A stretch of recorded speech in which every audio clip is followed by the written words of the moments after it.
સુરતમાં બેંકમાં પૈસા જમા કરાવવા ગયેલા વ્યક્તિને ફસાવી કાગળની ગડ્ડી આપી ભાગવાનો પ્રયાસ કરતા રીડાઓને લોકોએ પકડી મેથીપાક આપી પોલીસને સોંપ્યા હતા. સુરત શહેરમાં ગુનેગારો જાણે કાયદાનો ડર ભૂલી ગયા હોય તેમ દિવસે ને દિવસે ગુનાખોરીની ઘટનાઓ વધી રહી છે.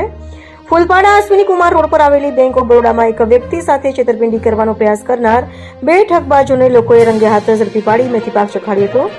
બેંકમાં પૈસા જમા કરાવવા ગયેલા વ્યક્તિને ફસાવવાનો પ્રયાસ કરી રૂમાલમાં 65,000ની કાગળની ગડ્ડી આપી ભાગી રહેલા ઠગોને લોકોએ પકડી પડ્યા હતા અને બરાબરનો મેથીપાક આપી પોલીસને સોંપ્યા હતા. મારો છોકરો રડે છે કે લાવું ભરતો તારા પૈસા મેં ભરતો. આ લોકો મને બતાવી દીધા હતા, હું મરી જાઉં તબીમાં ખોલીને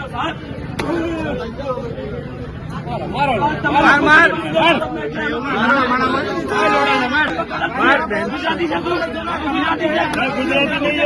ગુજરાતી છે પૈસા લાવું ભરતો कौन बोला 20,000? कौन बोला 20,000? क्या किलो 20,000? मेरे को कुछ नहीं बात, मेरे को कुछ